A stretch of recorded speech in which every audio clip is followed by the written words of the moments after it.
आखिर ससुर जी की सच्चाई क्या थी। सरिता गृह प्रवेश के समय काफी घबराई हुई थी। एक तो वैसे ही ससुराल के नाम से उसे डर लगता था, ऊपर से इस ससुराल में उसकी सास नहीं थी, केवल उसके ससुर जी ही थे। खैर, रिश्तेदारी की महिलाओं ने सारी रस्में करवाईं और 2 दिनों के बाद पूरा घर मेहमानों से खाली हो गया। सारे मेहमान लौट गए थे और सरिता पर घर की गृहस्थी की जिम्मेदारी आ गई थी। वैसे तो सरिता हर काम में निपुण थी, लेकिन उसे अपने ससुर जी से बहुत डर लगता था, क्योंकि उसके ससुर जी जरा कठोर स्वभाव के अनुशासन प्रिय व्यक्ति थे। घर की बड़ी बूढ़ी महिलाओं ने भी उसे समझा दिया कि वो अपने ससुर जी के सामने जरा संभल कर रहे। सरिता चूंकि जॉब भी करती थी, इसलिए दिन भर तो आराम से निकल जाता था, लेकिन जितने भी समय वो घर में रहती थी उसे अपने ससुर जी से डर लगता रहता था। मगर धीरे धीरे उसे यह एहसास हुआ कि उसके ससुर जी भले ही अपने बेटे को डांट फटकार देते थे, लेकिन बहू को कभी कुछ नहीं कहते थे, इसलिए धीरे धीरे वो उनके साथ सहज होने लगी थी। उसके ससुर जी डायबिटीज़ के मरीज थे, वो तो उनके खान पान का ध्यान रखने लगी। उन्हें सुबह शाम टहलने के लिए भेजती थी। शुरुआत में तो वो ना नुकुर करते थे, लेकिन धीरे धीरे वो भी बहू की बात मानने लगे थे। हालांकि बातचीत तो वो अभी भी बहुत ज़्यादा नहीं करते थे, लेकिन फिर भी घर में सब कुछ समान सा ही लग रहा था। कभी कभी जब वो ज़्यादा मीठा खाने लगते तो सरिता उन्हें डांट भी देती थी, फिर भी वो उसे पलट कर जवाब नहीं देते थे। ये देखकर रवि हैरान था, क्योंकि उसने आज से पहले पिता का ऐसा रूप कभी नहीं देखा था। सरिता देख रही थी कि इधर पिछले 1 सप्ताह से उसके ससुर जी के चेहरे पर एक अनोखी ही चमक आ गई थी। रवि भी हैरान था। वो सरिता से पूछने लगा, आखिर आजकल पिताजी इतना खुश कैसे रहने लगे हैं।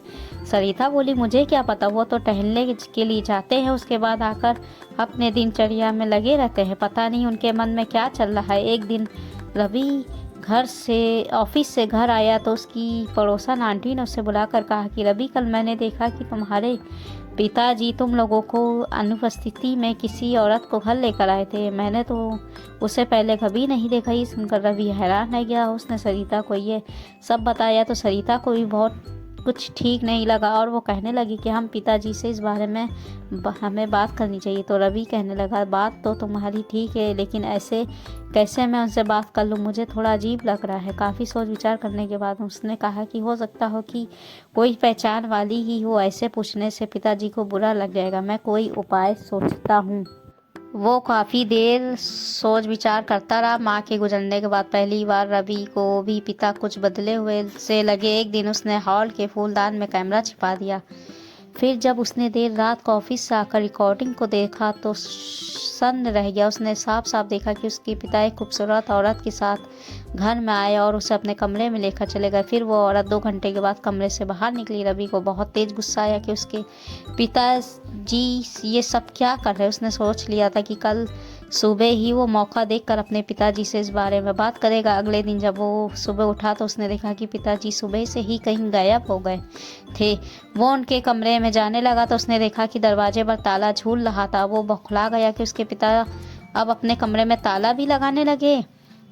अब हम उन्हें समय रहते सतर्क करने की ज़रूरत है, कल को कुछ हादसा ना हो जाए। रवि ने सहमति में सर हिलाया। सरिता ने भी आगे कहा कि आज छुट्टी का दिन, आज ही हम पिताजी से बात कर लेते। दोनों काम निपटा कर गोपाल जी के आने का इंतजार करने लगे।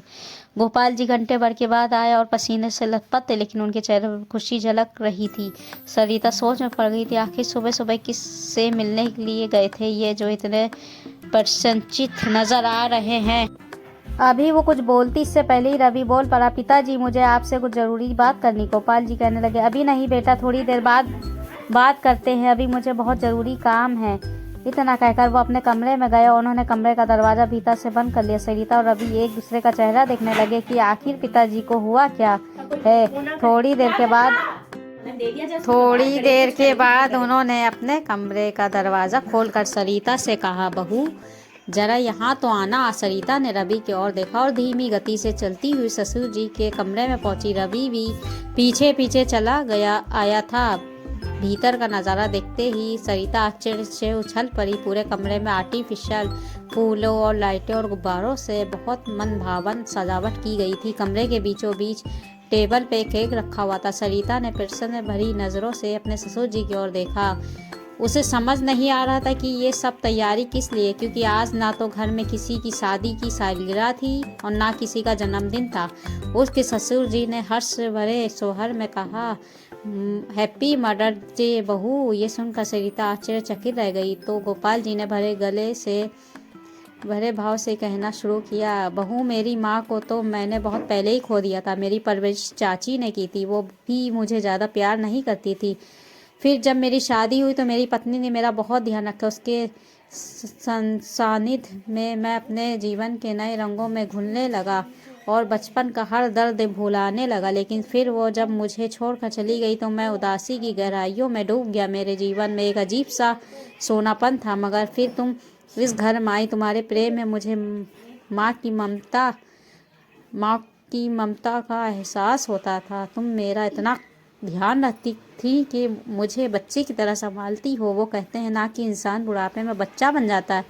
मेरी हर जिद पर तुम मुझे प्यार से समझाती हो, मेरे खान पान का ध्यान रखती, इसलिए तुम्हारे प्रेम में मुझे माँ की झलक दिखाई देती है। मैंने कभी अपनी माँ को तो स्पेशल फील नहीं करवाया, लेकिन आज के दिन मैं तुम्हें खास महसूस कराना चाहता था, इसलिए मैंने ये तैयारी की। तुम आगे भी इस बच्चे का ध्यान रखोगी ना?